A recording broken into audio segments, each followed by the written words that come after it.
Hai, Assalamualaikum warahmatullahi wabarakatuh. Edisi apa yang akan kita bahas malam hari ini?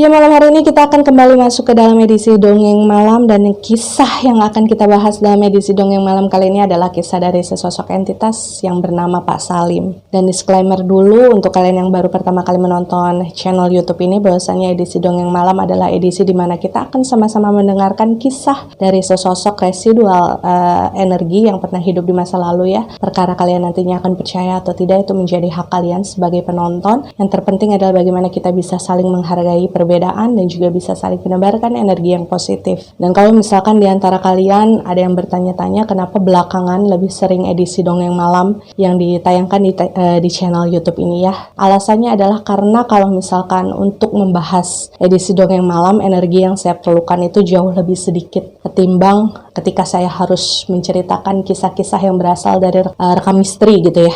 Karena memang kalau dari rekam misteri itu terkadang energi yang dimunculkan oleh cerita tersebut sedikit unpredictable, kurang bisa ditebak. Jadi memang untuk sekarang amannya, karena memang situasinya pada saat ini saya sedang mengandung dan hampir melahirkan gitu. Jadi saya memutuskan untuk hanya membahas kisah-kisah dalam edisi Dongeng Malam di dalam channel YouTube ini, dan saya harap kalian tidak merasa terganggu sama sekali dan masih bisa tetap menikmati cerita-cerita yang ada dan tersaji di sini. Dan ya, akhirnya malam hari ini giliran Pak Salim yang ceritanya akan kita bahas dalam edisi Dongeng Malam. Sebagai pengingat untuk kalian semua yang mungkin pernah melihat sosok Pak Salim yang pernah saya posting di media sosial saya, bahwasanya beliau adalah seorang ayah yang sudah berusia cukup sepuh ya. Jadi beliau ini meninggal dunia usianya mungkin sekitar di atas 60 tahunan, dan beliau ini berasal dari line kehidupan sekitar di line 70-an. Dan jujur, kisah yang terlihat dalam residual memorinya Pak Salim ini tidak terlalu banyak. Jadi mungkin cerita dari kisah Pak Salim kali ini tidak akan terasa lama ya bagi kita yang mungkin ingin mendengarkan cerita beliau secara keseluruhan. Saya hanya ingin menceritakan hal-hal atau poin-poin tertentu saja dari kehidupan beliau di masa dulu ketika beliau ini masih hidup. Jadi sedikit rewind dari kehidupan beliau sebelum beliau meninggal dunia, sekitar 10 tahun sebelumnya lah gitu. Pak Salim ini bilang dia pernah bekerja sebagai seorang satpam utama di sebuah pabrik teh cukup besar yang berada di kota tempat di mana Pak Salim ini tinggal. Jadi memang pada saat itu kehidupan Pak Salim ini bisa dikatakan cukup sempurna lah. Dia memiliki pekerjaan yang bagus, gaji yang bagus gitu ya. Kemudian dia memiliki sebuah keluarga yang utuh, seorang istri dan 3 orang anak yang selalu menyenangkan gitu, yang selalu menyambut beliau setiap kali beliau ini pulang dari tempat kerja. Dan Pak Salim sendiri mengatakan meskipun pada saat itu jabatannya hanya sebagai seorang satpam di pabrik teh tersebut, tapi penghasilannya setiap bulan, gajinya gitu ya, itu jauh dari kata cukup untuk memenuhi kebutuhan dari setiap anggota keluarganya. Jadi meskipun kehidupan Pak Salim ini tidak bisa dikatakan kaya raya atau mewah atau bagaimana gitu ya, tapi kehidupan beliau ini cukup makmur lah ketika pada saat itu Pak Salim ini masih menjadi satpam di pabrik teh tersebut. Meskipun sayangnya selalu akan ada hal baik dan buruk ya yang terjadi atas segala sesuatu tindakan yang kita lakukan terhadap anggota keluarga kita. Misalkan kita memiliki penghasilan yang cukup, kemudian kita terlalu memanjakan entah itu istri, pasangan gitu ya, entah itu anak gitu. Terkadang itu bisa berakibat buruk bagi masa depan mereka. Itu pula yang dialami oleh Pak Salim. Bahwasanya pada saat itu Pak Salim ini tipe-tipe suami yang selalu memberikan keseluruhan penghasilannya pada saat itu kepada sang istri. Jadi dipercayakan kepada sang istri untuk disimpan, untuk ditabung gitu kan. Tapi sayangnya pada saat itu kalau menurut Pak Salim memang istrinya ini kurang bisa untuk diberikan amanat untuk menjaga penghasilan yang mereka dapatkan selama ini menjadi sebuah tabungan gitu. Jadi uang yang diberikan Pak Salim ini selalu habis lagi gitu. Kehidupannya terlalu konsumtif lah, katakan seperti itu. Dan juga cara mereka memperlakukan utamanya 2 anak pertama mereka ya, yang laki-laki waktu itu kan Pak Salim ini anaknya 3 ya, yang 2 pertama laki-laki dan yang terakhir ini perempuan. Jadi waktu itu ketika kedua anak laki-laki pertama Pak Salim itu cukup dimanjakan dengan keadaan hidup mereka yang serba ada, yang mau apa-apa tinggal minta dan diturutin gitu. Itu pada akhirnya membuat mental kedua anaknya Pak Salim ketika mereka tumbuh dewasa itu menjadi anak-anak yang malas dan manja. Dan katakanlah pada saat itu ketiga anaknya Pak Salim ini namanya Guntur, Ilham, dan yang terakhir yang perempuan itu adalah Santi ya. Jadi kalau menurut gambaran dari Pak Salim pada saat itu mungkin karena kedua anaknya yang laki-laki pertama yaitu Guntur dan Ilham ini usianya sudah usia main gitu ya, itu memang jadi jarang berada di rumah. Jadi mereka lebih sering menghabiskan waktu mereka di luar main sama teman-temannya gitu, katakanlah foya-foya dengan uang jajan yang mereka dapatkan. Sementara si Santi yang waktu itu memang masih kecil kan, dia memiliki waktu yang sangat banyak dengan Pak Salim. Itulah kenapa pada akhirnya Pak Salim ini seperti memiliki keterikatan yang sangat istimewa dengan anak bungsunya tersebut yaitu Santi. Jadi si Santi ini memang sangat dekat dengan ayahnya bahkan dibandingkan dengan ibunya sendiri. Hingga di suatu hari segala kenikmatan yang sempat dirasakan oleh Pak Salim yang berasal dari pekerjaannya selama ini sebagai seorang satpam utama di pabrik teh tersebut akhirnya harus pupus ya. Karena pabrik teh tempat di mana Pak Salim bekerja pada saat itu bisa dikatakan bangkrut dan memang harus memecat lumayan banyak karyawan yang waktu itu bekerja di sana dan salah satunya adalah Pak Salim. Dan Pak Salim bilang sebenarnya waktu itu kan dia sudah cukup dekat lah ya dengan beberapa orang yang memiliki jabatan di pabrik teh tersebut karena beliau kan kerjanya sudah cukup lama di sana. Dia sempat membujuk orang-orang tersebut bahwasanya tolong jangan pecat saya. Saya diturunkan gajinya nggak apa-apa tapi jangan pecat saya. Karena Pak Salim ini merasa waktu tersebut tuh dia kan udah tua ya. Dia sadar diri maksudnya ketika seseorang dengan usia seperti dia dipecat kemudian berusaha untuk mencari pekerjaan yang lain itu tidak akan mudah. Tapi meskipun si Pak Salim ini sudah berusaha untuk membujuk orang-orang yang memiliki jabatan di pabrik teh tersebut untuk tidak memecat dia, hal tersebut tidak berhasil dia lakukan dan memang pada akhirnya Pak Salim ini harus kehilangan pekerjaannya. Dia di PHK tanpa diberikan pesangon waktu itu dan hal tersebutlah yang pada akhirnya membuat istri dari Pak Salim ini marah besar terhadap suaminya. Jadi menurut Pak Salim waktu itu ketika dia sudah di PHK, kedepannya dia itu mengalami banyak sekali ujian dan masalah, utamanya dalam rumah tangga dia ya. Dia dengan si istrinya ini yang merasa bahwasanya kehidupan mereka kayak diputar 180 derajat. Yang awalnya pengen apa-apa gampang, sekarang pengen apa-apa mereka harus mikir puluhan kali untuk bisa mendapatkannya dengan sisa uang yang mereka punya. Dan keadaan ekonomi Pak Salim yang lama-kelamaan semakin timpang karena memang kan sejak awal istrinya Pak Salim ini tidak terbiasa bekerja untuk mencari uang kan. Dan ketika si Pak Salim ini kehilangan salah satu sumber penghasilan yang paling besar dalam rumah tangga mereka, pada akhirnya istrinya Pak Salim ini mungkin nggak kuat, dia nggak bisa menerima keadaan tersebut dan akhirnya pertengkaran besar demi pertengkaran yang terjadi dalam rumah tangga mereka membuat istrinya Pak Salim ini minta pisah dari si Pak Salim, minta cerai gitu dari suaminya. Dan waktu itu meskipun Pak Salim ini bilang berkali-kali juga dia berusaha untuk mempertahankan rumah tangganya, membujuk istrinya gitu supaya bisa bertahan bersama, tapi karena melihat tidak ada celah di sana untuk dia berusaha mempertahankan semuanya, pada akhirnya ya sudahlah Pak Salim membebaskan istrinya, dia mengabulkan permintaan istrinya waktu itu untuk bercerai dari dia. Dan sebagai informasi ketika pada akhirnya Pak Salim dengan istrinya ini bercerai ya, ketiga anaknya itu memang ikut sama Pak Salim karena waktu itu menurut Pak Salim istrinya tidak menghendaki anak-anaknya ikut dengan dia karena alasannya waktu itu dia ingin kerja dan dia nggak mau direpotkan dengan keberadaan dari tiga anaknya tersebut. Dan seiring berjalannya waktu Pak Salim juga kan pasti sadar ya bahwasanya dia nggak bisa menjadi pengangguran selamanya karena dia memiliki tanggungan, dia memiliki tiga anak yang harus dia penuhi kebutuhannya. Jadi ketika dia merasa bahwa tabungannya selama ini sudah mulai menipis, anak-anak sudah semakin besar, kebutuhan juga semakin banyak, pada akhirnya Pak Salim ini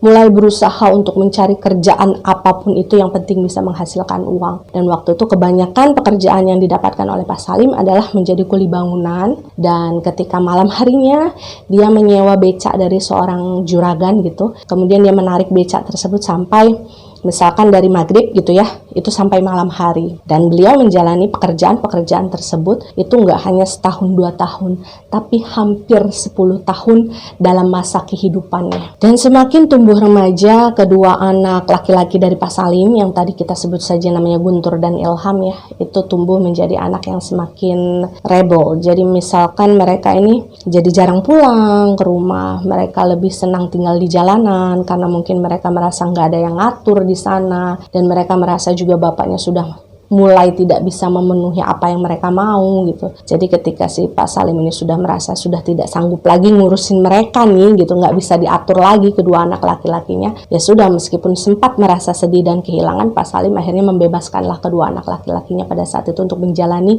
kehidupan seperti apa yang mereka inginkan. Dan pada akhirnya hanya tersisalah si Santi, anaknya Pak Salim, yang pada saat itu masih mau tinggal bersama Pak Salim di rumah kontrakan mereka. Dan sedikit membahas tentang sosok si Santi ya, anak bungsu dari Pak Salim, waktu itu yang terlihat di tahun-tahun terakhir kehidupan Pak Salim sebelum beliau meninggal dunia. Santi ini memang tergolong anak yang sangat ceria. Dia salah satu, katakanlah, mataharinya dalam kehidupan Pak Salim yang sangat melelahkan. Jadi menurut Pak Salim, setiap kali dia capek pulang dari narik beca atau jadi kuli bangunan, setiap kali dia pulang ke rumah kemudian melihat si Santi yang menyambut dia dengan senyuman, dengan tawa ceria gitu, itu capeknya kayak hilang seketika. Dan waktu itu menurut Pak Salim, meskipun dia dalam keadaan yang sulit ekonominya gitu kan ya, dia harus mencari uang dengan susah payah, tapi waktu itu dia bertekad bahwasanya si Santi ini harus tetap bersekolah dan bisa mendapatkan pendidikan yang layak seperti anak-anaknya yang lain. Dan ketika itu usia Santi ini sekitar 6 atau 7 tahun lah, karena yang terlihat dari residual memorinya Pak Salim yang tersisa, si Santi ini sudah cukup lancar untuk berkomunikasi dengan bapaknya gitu. Jadi dia akan cerita nih sama bapaknya setiap kali bapaknya ini pulang kerja tentang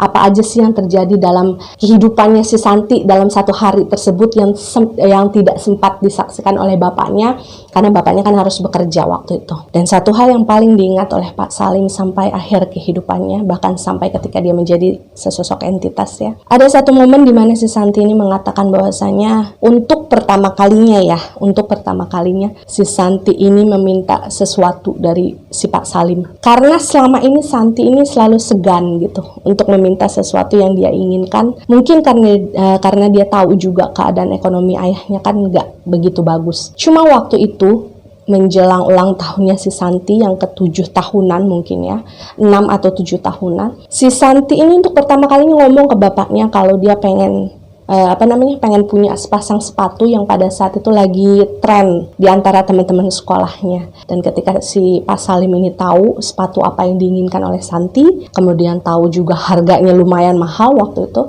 si Pak Salim ini kan berpikir keras, gimana ya caranya supaya saya bisa membelikan sepatu kepengenannya si Santi ini gitu dengan uang yang saya hasilkan. Karena pada saat itu si Pak Salim berpikir bahwa tabungannya nggak akan cukup untuk membeli sepatu tersebut kalau harus ikut dipakai untuk memenuhi kebutuhan mereka sehari-hari. Jadi kan uang yang didapatkan Pak Salim setiap harinya kan harus dibagi-bagi untuk beli beras, untuk beli kebutuhan, untuk biaya sekolahnya si Santi gitu. Nah sekarang dia sedang berpikir gimana caranya dia bisa mendapatkan uang lebih untuk membelikan sepatu tersebut nih untuk si Santi. Dan karena hal tersebutlah pada akhirnya Pak Salim ini memutuskan untuk menambah lagi jam dia narik becak pada saat itu. Jadi misalkan biasanya dia jam 8 atau jam 9 malam udah pulang ke rumah gitu ya, itu dia akan sampai jam 11 malam, bahkan kadang sampai dini hari narik becak demi mendapatkan uang tambahan yang dia butuhkan demi membeli sepatu tersebut. Dan kalau misalkan kalian bertanya, terus si Santi sendirian dong di rumah kontrakan selama si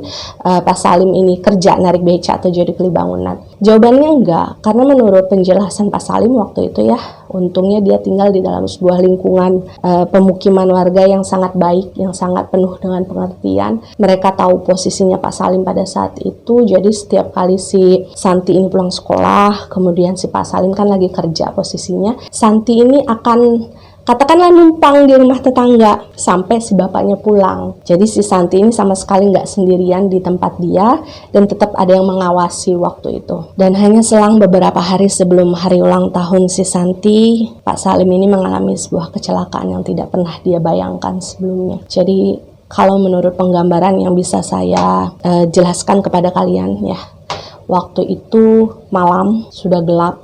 jalanan tidak terlalu diterangi oleh lampu-lampu seperti sekarang yang terang di mana-mana kan kalau jalanan. Dan waktu itu posisinya hujan rintik-rintik. Dan kalau kata Pak Salim, dia merasa waktu itu dia sudah menarik becaknya dalam jalur jalanan yang tepat. Jadi dia tidak merasa melanggar aturan-aturan yang ada di jalanannya. Dan tiba-tiba saja dari arah belakang becaknya waktu itu ada sebuah mobil SUV. Itu nggak tahu sengaja atau tidak sengaja itu menyeruduk becaknya si Pak Salim sampai pada akhirnya becaknya tersebut terjungkal, jatuh, dan Pak Salim ini tubuhnya sempat terseret lumayan jauh oleh ban mobil tersebut. Dan Pak Salim ini sendiri bilang bahwasanya rasa sakit yang dirasakan waktu itu seperti masih segar dalam ingatan dia. Jadi waktu itu salah satu sisi badannya itu terseret di atas aspal ya, dan ketika sudah terlepas bajunya yang nyangkut di bannya itu sudah terlepas, sudah habis koyakannya, si Pak Salim ini terhempas dan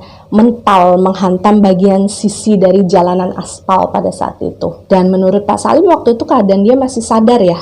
Dia masih bisa mengingat semuanya. Dia bahkan masih bisa mengingat bagaimana waktu itu mobil yang sempat menabrak becaknya kemudian menyeret badan dia di jalanan aspal itu kemudian lari begitu saja. Ketika melihat si Pak Salim ini sudah terkapar tidak berdaya dalam posisi tengkurap di atas jalanan. Jadi memang sudah bisa dipastikan kalau Pak Salim pada saat itu menjadi korban tabrak lari. Dan pada saat itu kondisi Pak Salim yang sudah menahan rasa sakit dari hantaman aspal yang harus dia dapatkan, kemudian juga dengan luka parah yang dia dapatkan di sebagian sisi dari wajahnya waktu itu yang cukup parah ya, karena gesekan di aspal tadi ketika dia terseret oleh ban mobil itu membuat si Pak Salim ini sempat menangis. Tapi waktu itu menurut Pak Salim yang membuat dia menangis bukan hanya sekedar rasa sakit yang dia rasakan, melainkan dia sempat membayangkan sosok putri bungsunya waktu itu yaitu si Santi. Gimana misalkan pada malam hari itu terjadi sesuatu kepada Pak Salim yang pada akhirnya membuat Pak Salim ini gak bisa pulang lagi ke rumah. Jadi itu yang dipikirkan oleh Pak Salim.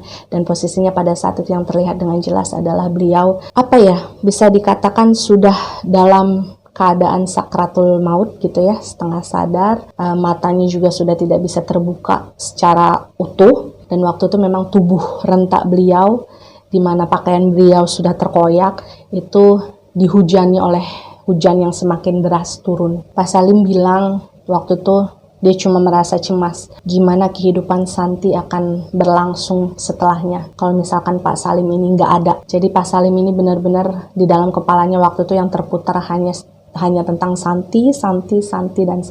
Bahkan si Pak Salim bilang sebelum dia meninggal dunia, dia sempat memohon kepada Tuhan ya, bahwasanya tolong sekali ini aja, beri dia kekuatan lagi, beri dia kesempatan lagi setidaknya untuk bisa pulang aja kepada Santi, karena ada beberapa hal yang ingin dia sampaikan untuk putrinya. Tapi memang ketika takdir mengatakan hal lain ya, takdir tidak lagi memberikan kesempatan kepada beliau untuk bisa bertahan, apalagi untuk bisa pulang bertemu dengan Santi. Nggak lama setelah beliau terkapar tidak berdaya dalam keadaan tengkurap di atas aspal waktu itu, memorinya dari Pak Salim ini selesai. Dan hal terakhir yang terlihat di sana adalah bayangan Santi yang berlari ke arah dia sambil berteriak waktu itu dengan suaranya yang ceria ya. Si Santi manggil Pak Salim, Bapak gitu.